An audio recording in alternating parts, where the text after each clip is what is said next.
વંદે ગુજરાત. નમસ્કાર. આજના virtual classroom training પ્રોગ્રામમાં આપનું સ્વાગત છે. આઈટીઆઈમાં ચાલતા આરએફએમ ટ્રેડ અંતર્ગત પેકેજ એસીનું ઇન્સ્ટોલેશન અને સાર સંભાળ વિષય પર આજે હું આપને માર્ગદર્શન સહ તાલીમ આપીશ. પેકેજ એસીનું ઇન્સ્ટોલેશન.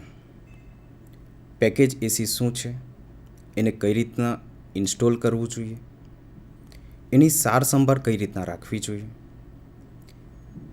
એમાં કઈ કઈ ખામીઓ આવી શકે, એના કારણો કયા અને એને નિવારણો કયા, એના વિશે આજે આપણે ચર્ચા કરીશું. સૌ પ્રથમ પેકેજ એસીનું ઇન્ટ્રોડક્શન જોઈએ. ઇન્ટ્રોડક્શન. પેકેજ એસી પ્લાન્ટ સેન્ટ્રલ પ્લાન્ટ કરતાં પ્રારંભિક કિંમતમાં ઓછા હોય છે અને ઓછી જગ્યા રોકે છે.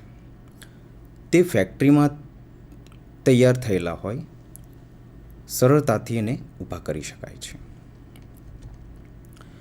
આથી ઓફિસોમાં, ફેક્ટરીઓમાં, નાના કારખાનાઓમાં એસીના હેતુ માટે જરૂરિયાત મુજબ પેકેજ એસીનો ઉપયોગ કરવામાં આવે છે.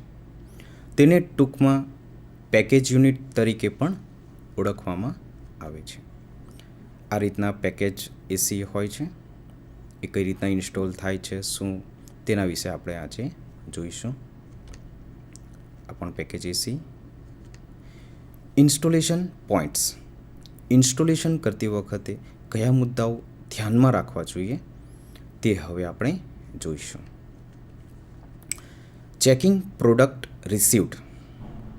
હવે જ્યારે આપણે ઇન્સ્ટોલેશન કરવાનું હોય ત્યારે આપણી જે પ્રોડક્ટ, આપણું જે યુનિટ એ શિપમેન્ટ એટલે જ્યાંથી કંપનીમાંથી આવે છે તે દરમિયાન આપણી પાસે આવે છે ત્યારે તે ડેમેજ તો થયું નથી ને, તેની તપાસ કરી લેવી.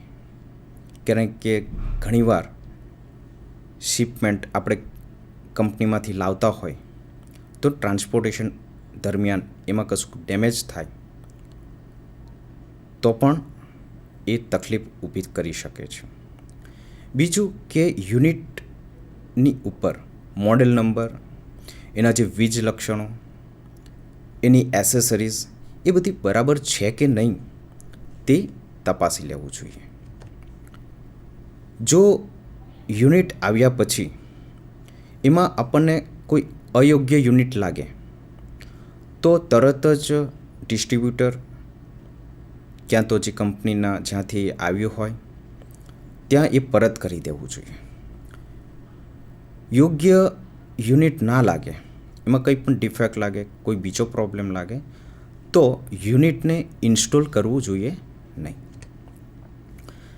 Before beginning installation. Installation start કર્યા તે પહેલાં આપણે કયા મુદ્દા ધ્યાનમાં રાખવાના એના વિશે હવે આપણે જોઈશું. ઇન્સ્ટોલેશન પહેલાં બધા સૂચનો કાળજીપૂર્વક વાંચી યુનિટ ઇન્સ્ટોલ કરવું જોઈએ. ઇન્સ્ટોલેશન શરૂ કરતાં પહેલાં દરેક સ્ટેપ્સ એટલે કે દરેક પગલું અથવા પ્રક્રિયાની ખાતરી કરો, એને સમજો. કોઈ ખાસ બાબત હોય અથવા કોઈ ખાસ મુદ્દો ધ્યાનમાં લેવાનો હોય તો એ ધ્યાનમાં લેવું જોઈએ. ઇન્સ્ટોલેશન પૂર્ણ કરવા માટે જે જરૂરી સાધનો છે કે જરૂરી પુરવઠા છે, હાર્ડવેર છે, એ બધા સાધનો, પુરવઠો, હાર્ડવેર, નાની નાની મશીનરી એ બધા પહેલાં ભેગા કરો. ત્યાર પછી ઇન્સ્ટોલેશનની શરૂઆત કરો. બીજું કે ઇન્સ્ટોલેશન જે જગ્યા પર આપણું યુનિટ ઇન્સ્ટોલ કરવાનું છે તે સ્થાન પહેલાં નક્કી કરો. ક્લિયરન્સ એટલે કે છૂટછાટ.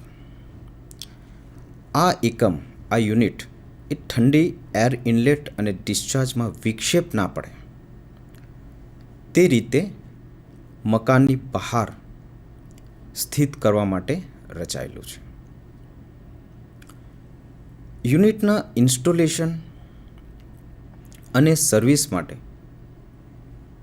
યોગ્ય વધારાની જગ્યા પણ હોવી જોઈએ. યુનિટના ટોચ ઉપરથી એર ડિસ્ચાર્જ થાય છે. આ રીતે તમે આકૃતિમાં જોઈ રહેલા છો કે આ પેકેજ યુનિટ એને ઇન્સ્ટોલ પ્રોસેસ અત્યારે કરી રહ્યા છે ડક્ટ, બરાબર. તો આ રીતે એને ક્રેન મારફત એને વ્યવસ્થિત એને ઊંચકી ત્યાર પછી એને વ્યવસ્થિત ઇન્સ્ટોલ કરવું જોઈએ, જે આપ આકૃતિમાં જોઈ રહેલા છો. કોમ્પ્રેસર સેક્શન જે બાજુ જુઓ ત્યાં એકમમાં જમણી તરફ રેફ્રિજરન્ટ ગેજ કનેક્શન્સ આપવામાં આવે છે. વીજ જોડાણો એકમની જમણી અથવા ડાબી, યુનિટની જમણી ડાબી તરફ ગમે ત્યાં એને વીજ જોડાણ કરી શકાય છે. લોકેશન જગ્યા, કન્ડિશન જગ્યા પર આઉટડોર ફેનના અવાજની અસર ધ્યાનમાં રાખવી જોઈએ. આ એકમને એનું જે ફ્લોરિંગ છે જ્યાં એને મૂકવામાં આવે છે તે જગ્યા એક ઘન પાયા લેવલમાં તેમજ ઓછામાં ઓછી 4 ઇંચ જાડા કોન્ક્રીટ સ્લેબ પર મૂકવું જોઈએ. અત્યારે હાલમાં આપણે જોઈ રહેલા છે કે આ જે દિવાલ છે, દિવાલથી આપણું જે યુનિટ એ 10 ઇંચ જગ્યા રાખેલી છે. ત્યાર પછી આ યુનિટને અહીંયા ગાડી 4 ઇંચ જેટલો આપણે પાયો મજબૂત કરીને ત્યાર એની ઉપર સ્થિત કરવું જોઈએ. Rooftop installation. રૂફટોપ એટલે કે ઉપરની સાઈડ પર આપણું જે છત હોય એને પર ઇન્સ્ટોલ કઈ રીતના કરાય. તો છત પર યુનિટ સ્થાન પહેલાં ખાતરી કરો કે એકમના વજન માટે છત અને બીમની તાકાત પર્યાપ્ત છે કે નહીં. એ માટે યુનિટના વજન માટેની એક શીટ હોય જેને સ્પષ્ટીકરણ શીટ, તો એ પણ તમે જોઈ શકો કે આપણું યુનિટનું વજન કેટલું છે અને જે જગ્યા પર, જે રૂફ પર, જે છત પર એને ઇન્સ્ટોલ કરવાનું છે ત્યાં છત યુનિટનું વજન લઈ શકશે, ત્યાંનું બીમની તાકાત એટલી છે કે આપણા યુનિટનું વજન એ લઈ શકે, એ પહેલાં ચેક કરો. ઇન્સ્ટોલેશનની આ એક ખૂબ જ મહત્ત્વની જવાબદારી છે. કન્ડેન્સેટના ડ્રેનેજ તેમજ હવામાનની સંપૂર્ણતા માટે યોગ્ય વિચારણા કરો. બીજું કે આપણા યુનિટ જ્યાં ફિટ કરવાનો છે ત્યાં છાંયો અથવા એનો જે દેખાવ, એપિયરન્સ જેને ઇંગ્લિશમાં કહેવાય, અને અવાજ માટે પણ આપણે વિચારણા કરવી જોઈએ. આપણે આગળની જે આકૃતિ જોઈ, આ બીજી પણ એક આકૃતિ જોઈ છે કે ક્રેન દ્વારા પેકેજ એસી આ રીતે ઊંચકવામાં આવે છે. એની જે હોલ્ડિંગ કરીએ છે ક્રેન દ્વારા એ પણ સાવચેતીપૂર્વક કરવામાં આવે છે, કોઈ ડેમેજ ના થાય, યુનિટને કંઈ તકલીફ ના પડે. બીજું કે એને ઊંચકવા માટેના જે કારીગરો છે એને પણ કોઈ તકલીફ નહીં થાય એ રીતે એને ઊંચકવું જોઈએ અને એને ઇન્સ્ટોલ કરવું જોઈએ. હવે આપણે કન્સ્ટ્રક્શન ઓફ પેકેજ યુનિટ, એનું કન્સ્ટ્રક્શન, એની રચના એના વિશે આપણે જોઈશું. મેજર કમ્પોનન્ટ્સ, મુખ્ય ભાગો. આ એકમમાં એક સજ્જડ સીલબંધ રેફ્રિજરેશન સિસ્ટમનો સમાવેશ થાય છે, જેમાં એક કોમ્પ્રેસર હોય, કન્ડેન્સર કોઇલ, ઇવેપરેટર કોઇલ, એક ઇન્ડોર બ્લોવર, એક કન્ડેન્સર ફેન ને આ બધા સાથે આંતરિક ઇલેક્ટ્રિકલ વાયરિંગનો સમાવેશ થાય છે.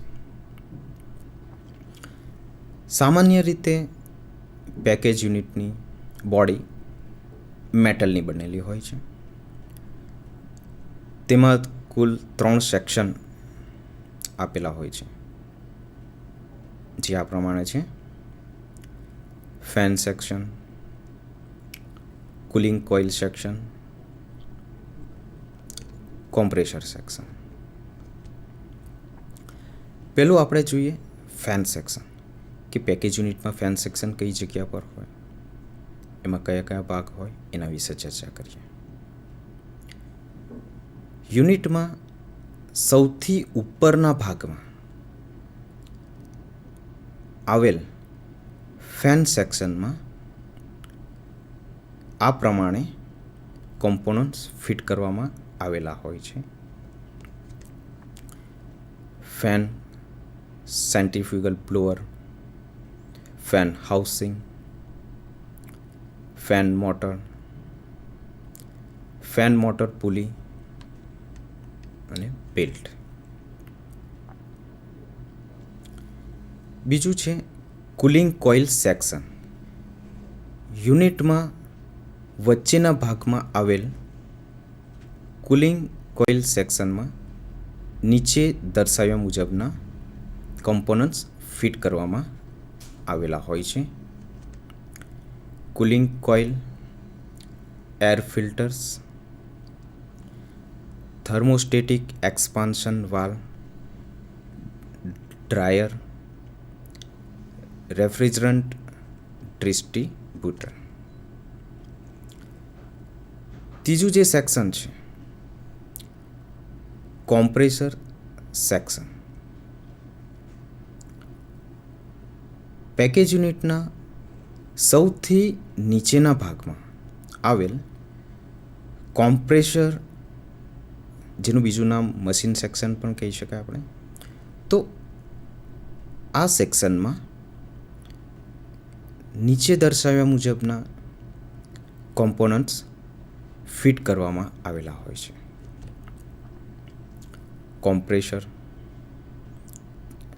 કે જે હાર્મેટિક ટાઈપ, રેસિપ્રોકેટિંગ અથવા રોટરી અથવા સ્ક્રોલ કોમ્પ્રેસર હોઈ શકે. બીજું છે કન્ડેન્સર, જે એર કુલ કન્ડેન્સર અથવા water cool shell and tube type condenser હોઈ શકે. ત્રીજો જે ભાગ છે ઇલેક્ટ્રિકલ કંટ્રોલ પેનલ બોર્ડ. તો આ ઇલેક્ટ્રિકલ કંટ્રોલ પેનલ જે બોર્ડ છે, એમાં કયા કયા ભાગો ફિટ કરેલા હોય, એમાં કઈ સ્વિચો હોય, એ સ્વિચો શું કામ કરે, એના વિશે હવે આપણે જોઈશું. પહેલું છે starter for fan and compressor. તો આનું કામ શું છે? તો ફેન મોટર અને કોમ્પ્રેસરને ચાલુ કરવા માટે.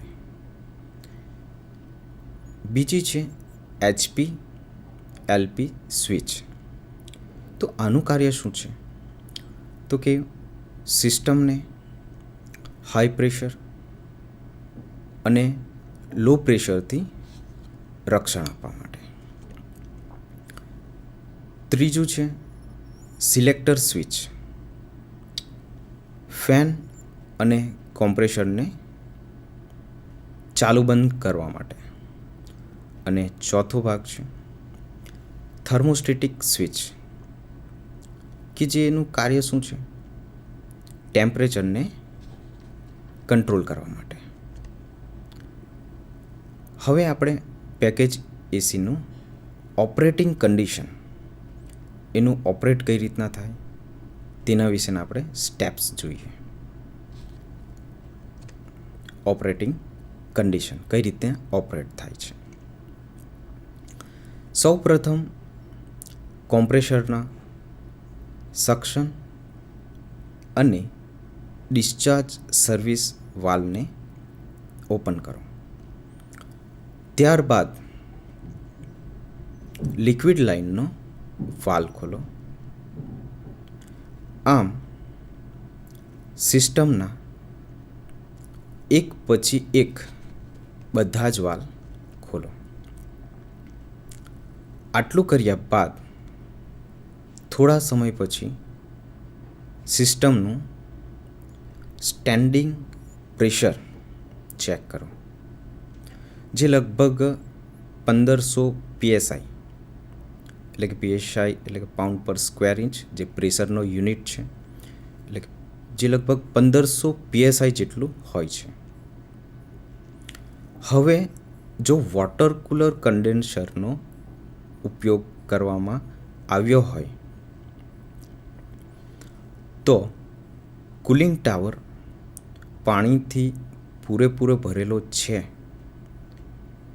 કે કેમ તે ચેક કરો અને તેનું વોટર સ્ટ્રેનર બરાબર સાફ છે કે નહીં તે ચેક કરો. આટલું કર્યા બાદ યુનિટને ચાલુ કરવા માટે પાવર સપ્લાય એટલે કે 3 ફેઝ બરાબર આવે છે કે કેમ તે ચેક કરો. હવે 3 ફેઝ વચ્ચેના વોલ્ટેજ ઓકે આવે છે કે કેમ તે રોટરી સ્વિચની મદદથી ચેક કરો. પાવર સપ્લાય ચેક થઈ ગયા બાદ કન્ડેન્સર પંપને ચાલુ કરી કુલિંગ ટાવરમાં પાણી સ્પ્રે નોઝલ દ્વારા બરાબર સ્પ્રે થાય છે કે કેમ તે ચેક કરો. કન્ડેન્સર પંપ થઈ ગયા બાદ પેકેજ યુનિટ પર આપેલા ફેનની સ્વિચને ઓન કરો. આથી ફેન ચાલુ થશે. ફેન ચાલુ કર્યા બાદ થોડીવાર પછી રોટરી સ્વિચને કૂલ અથવા કોમ્પ્રેસર પર સેટ કરો. આથી કોમ્પ્રેસર ચાલુ થશે. કોમ્પ્રેસર ચાલુ થવાથી રેફ્રિજરેશન સાયકલ ઓપરેટ થશે અને ધીમે ધીમે કુલિંગ મળવા લાગશે. યુનિટને આ રીતે ચાલુ કર્યા બાદ તેની ઇલેક્ટ્રિકલ લાક્ષણિકતાઓ જેવી કે વોલ્ટેજ, એમ્પિયર વગેરે ચેક કરો. થોડા સમય બાદ સિસ્ટમની કોમ્પોનન્ટ્સની સ્થિતિનો અભ્યાસ કરો અને તેનું ઓપરેશન નોર્મલ છે કે કેમ તેની પણ ખાતરી કરો. આમ આ રીતે પેકેજ એસી યુનિટને ચાલુ કરવામાં આવે છે. હવે પેકેજ એસીનું ઇન્સ્ટોલ કરતી વખતે અને પેકેજ એસીનું સ્ટાર્ટ કરતી વખતે કઈ કઈ સલામતી રાખવી જોઈએ, જે મુખ્ય મુદ્દો છે સલામતી હોવી જોઈએ. તો સલામતી વિશે હવે આપણે જોઈશું. ઇન્સ્ટોલેશન કરતી વખતે અને આપણું ઓપરેશન ટ્રબલ ફ્રી રહે એ માટે કઈ કઈ સલામતી રાખવી જોઈએ તે વિશે હવે આપણે ચર્ચા કરીએ. ઇન્સ્ટોલેશન સ્ટાર્ટ કરતાં પહેલાં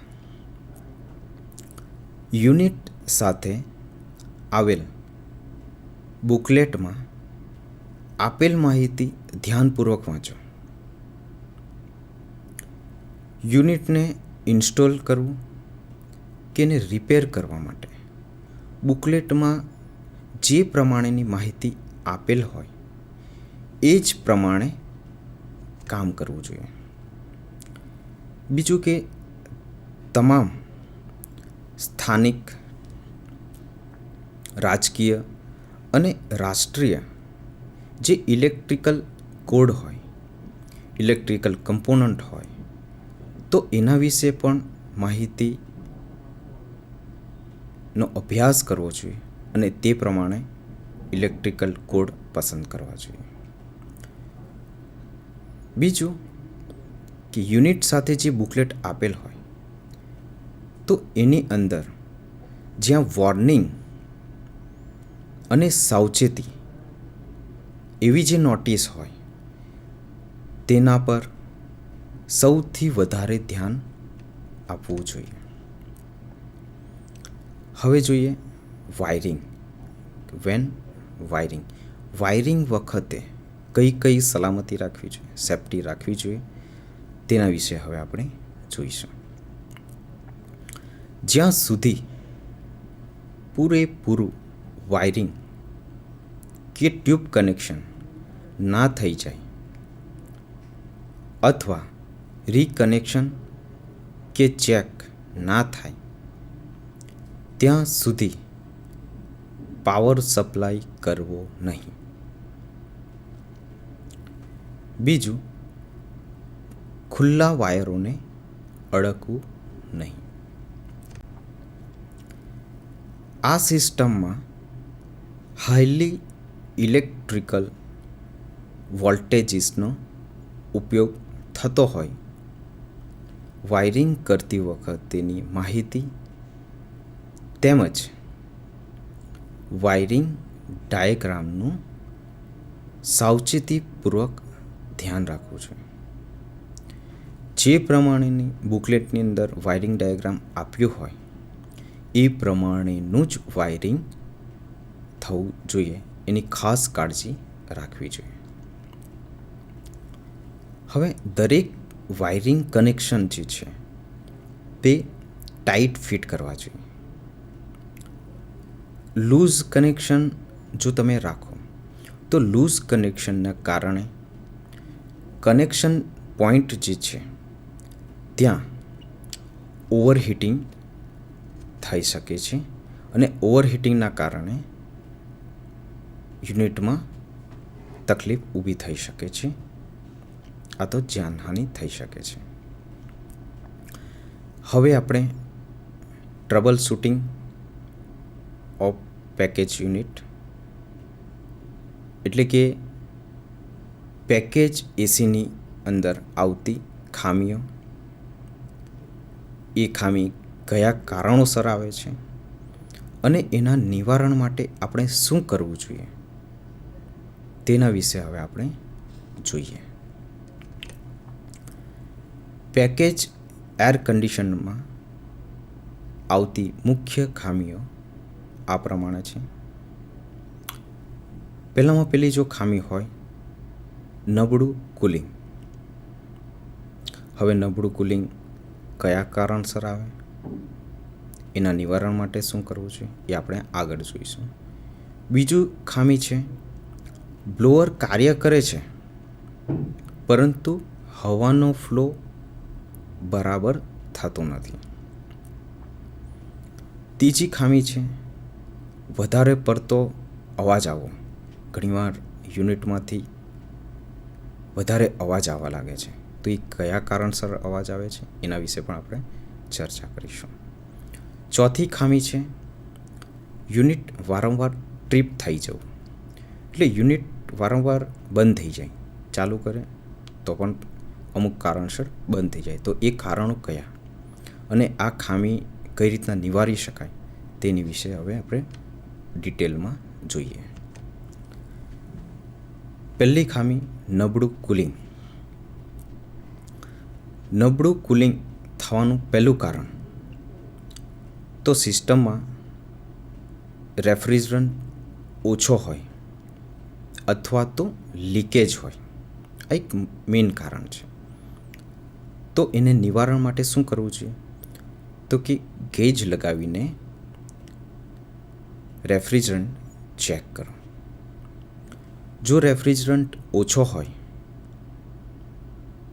તો લીકેજ ક્યાં છે એ ચેક કરો. લીકેજ મળે તો લીકેજ દૂર કરો અને ત્યાર પછી ફરીથી રેફ્રિજરન્ટ ચાર્જ કરો. આ રીતે આપણે પહેલી ખામીને નિવારી કરી શકાય, એના કારણને નિવારી કરી શકાય. બીજું નબળું કુલિંગ આવવાનું બીજું કારણ છે કન્ડેન્સર ફેનની બ્લેડ લૂઝ હોય. તો એના નિવારણ માટે શું કરવું જોઈએ? તો જે કન્ડેન્સર ફેનની બ્લેડ છે એને ફૂલ ટાઈટ કરવું જોઈએ. ત્રીજું કારણ નબળું કુલિંગનું એક્સપાન્શન વાલ્વનું સ્ટ્રેનર ચોકઅપ હોય, એના કારણે પણ નબળું કુલિંગ આવી શકે. તો એના નિવારણ માટે શું કરવું જોઈએ? તો સ્ટ્રેનરને સાફ કરવું જોઈએ.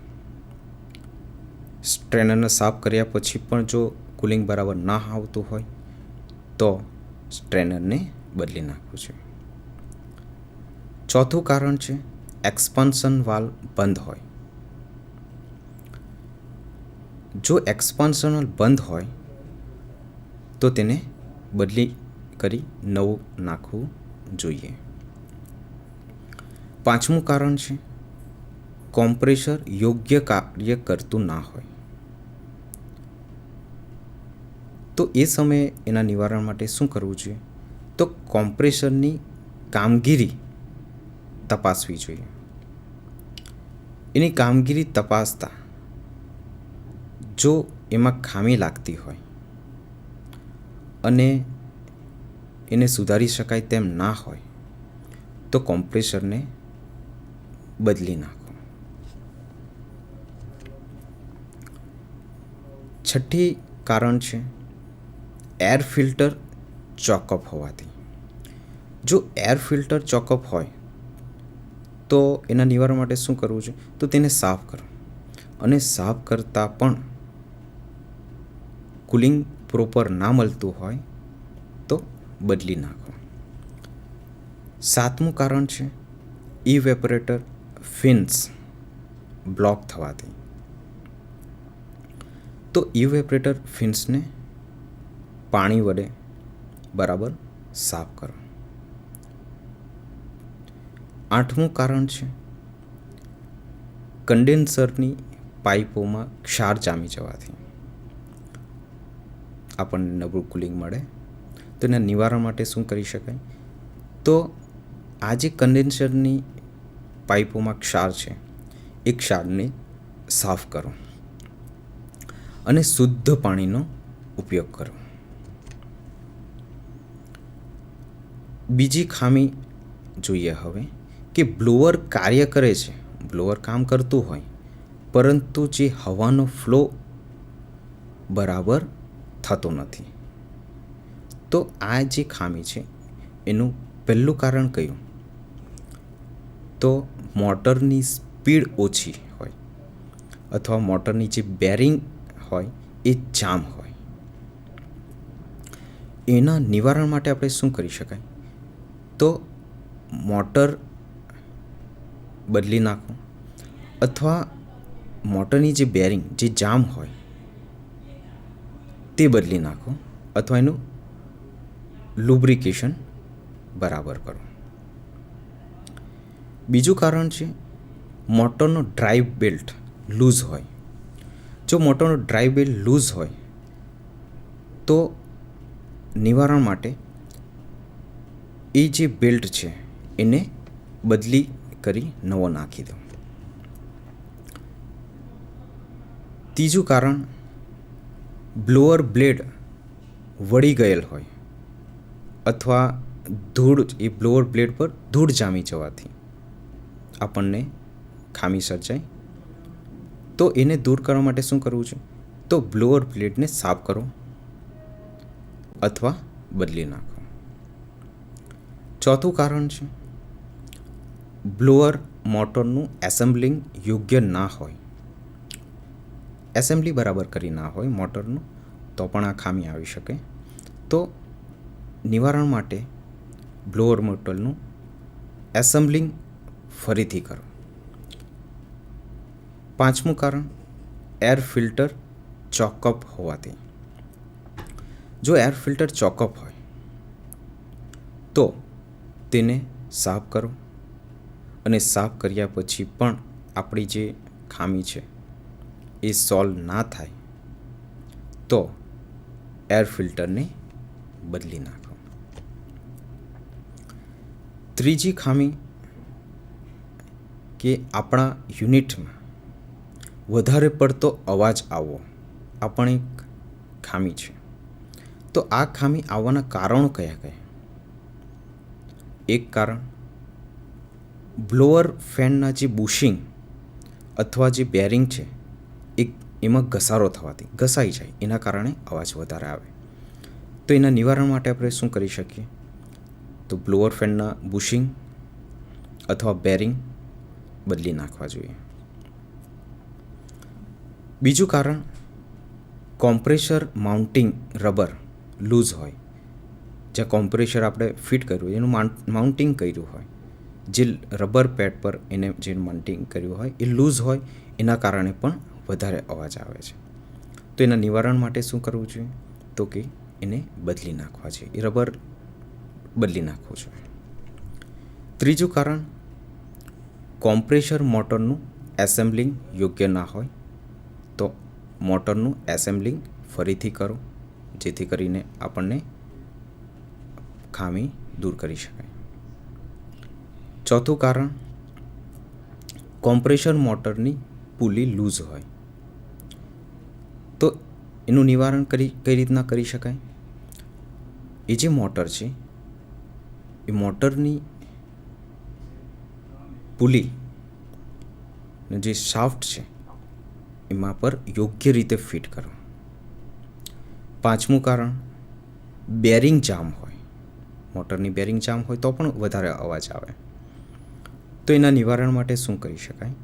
તો જ્યાં બેરિંગ જામ હોય ત્યાં યોગ્ય લુબ્રિકેટ કરો, જેથી કરીને બેરિંગ લૂઝ થાય અને અવાજ ના થાય. ચોથી ખામી આપણે જોઈએ, યુનિટ વારંવાર ટ્રીપ થઈ જાય. એટલે યુનિટ ચાલુ હોય એટલે ઓટોમેટિક બંધ થઈ જાય, પાછું ચાલુ કરો બંધ થઈ જાય, એટલે કે વારંવાર ટ્રીપ થઈ જવું. આ ખામીના કયા કયા કારણો છે? તો એક કારણ, ઓવરલોડ રિલેના કોન્ટેક્ટરનું સેટિંગ ખોટું હોવાથી. એના નિવારણ માટે શું કરવું જોઈએ?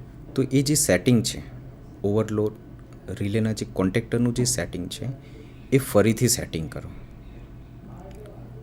બીજું કારણ, કોમ્પ્રેસરને સપ્લાય પૂરતો મળતો ના હોય, તો એનું નિવારણ કઈ રીતના કરી શકાય? સપ્લાય પોઈન્ટ બરાબર ચેક કરો. ત્રીજું કારણ, લો પ્રેશર સેટિંગ વધારે પડતું કરેલું હોય, તો એના નિવારણ માટે એનું યોગ્ય સેટિંગ કરો. ચોથું કારણ, ડ્રાયર ચોકઅપ હોય. જો ડ્રાયર ચોકઅપ હોય તો ડ્રાયર બદલી નાખો. પાંચમું કારણ, એક્સપાન્શન વાલ્વ ચોંટી જવાથી પણ આપણને આ ખામી સર્જાય. તો એના નિવારણ માટે શું કરવું જોઈએ? તો એ એક્સપાન્શન વાલ્વને સાફ કરો અથવા એને. હવે આ બધી વાત આપણે ઇન્સ્ટોલેશન, એમાં આવતી ખામીઓ, સલામતી આ બધું જોયું. હવે બીજો જે પાર્ટ છે કે પેકેજ એસીની સાર સંભાળ. આપણે પેકેજ એસીને કઈ રીતના એની સાર સંભાળ રાખવી જોઈએ. દરરોજ આપણે શું કરવું જોઈએ, મહિનામાં શું કરવું જોઈએ, અઠવાડિયામાં કઈ કઈ વસ્તુ સાફ કરવી જોઈએ, શું કરવું જોઈએ, એના વિશે આપણે ચર્ચા કરીએ. પેકેજ એસીની સાર સંભાળમાં આપણે દરરોજ બધા જ ઇક્વિપમેન્ટ અવાજ વગર અથવા ધ્રુજારી વગર ઓપરેટ થાય છે કે કેમ તે ચેક કરી લેવું છે. એટલે કોઈક પાર્ટ્સની અંદર કોઈ વાઇબ્રેશન તો થતું નથી ને, એમાં કોઈ જાતનો અવાજ તો નથી આવતો ને, તો આપણે રોજ જ આ વસ્તુ ચેક કરી લેવું જોઈએ. બીજું, દરરોજ સક્શન, ડિસ્ચાર્જ અને ઓઇલ પ્રેશર ચેક કરી લેવું જોઈએ. અઠવાડિયે ફિલ્ટર ચેક કરો, એટલે અઠવાડિયામાં એકવાર ફિલ્ટર ચેક કરો અને જો એ ફિલ્ટરમાં કંઈ જરૂરિયાત જણાય તો એને સાફ કરો. ઇલેક્ટ્રિકલ મોટરના જે રનિંગ વખત એના એમ્પિયર માપો, અને મોટર જ્યારે રનિંગ હોય ત્યારે એમ્પિયર વધારે જો તમને લાગે તો મોટરની સર્વિસ કરો. મહિનામાં ફેન અને મોટરની બેરિંગોમાં જરૂરી લુબ્રિકેશન કરો. બીજું, દર મહિને બેલ્ટ ડ્રાઈવવાળી જે તમામ મોટર છે એનું બેલ્ટનું જે ટેન્શન છે એ ટેન્શન દર મહિને ચેક કરો. બીજું, દર મહિને બેલ્ટ ડ્રાઈવવાળી તમામ મોટરનું એલાઇનમેન્ટ ચેક કરો કે એનું એલાઇનમેન્ટ બરાબર છે કે નહીં. જો એનું એલાઇનમેન્ટ બરાબર ના હોય તો પણ યુનિટ પ્રોપર કામ કરી શકતું નથી. દર મહિને માસિક ફેનની શાફ્ટ અને પુલીના નટ બોલ્ટ ટાઈટ કરો. એર ડક્ટની જુદી જુદી જગ્યાએથી સ્થિતિએ હવાનો ફ્લો ચેક કરો. જ્યાં આપણે ડક્ટ છે એ દરેક ડક્ટમાં એક સરખો ફ્લો આપણને મળવો જોઈએ, તો દર મહિને એ ફ્લો આપણે ચેક કરી લેવો જોઈએ. ત્રિમાસિક દર 3 મહિને કન્ડેન્સરમાં ડીસ્કેલિંગ કરો. દર 3 મહિને સિસ્ટમમાં રેફ્રિજરન્ટ લીકેજ ટેસ્ટિંગ કરો. જો લીકેજ જણાય તો એનું લીકેજ બંધ કરો. આ રીતે આપણે એની સાર સંભાળ રાખી શકીએ. તો આજે આપણે પેકેજ એસીનું ઇન્સ્ટોલેશન, એના સેફ્ટી અને પેકેજ એસીની સાર સંભાળ કઈ રીતના રાખી શકાય એના વિશે આપણે જોયું, અને આ સાથે આજનું લેશન અહીંયા પૂરું કરીએ છીએ. ધન્યવાદ.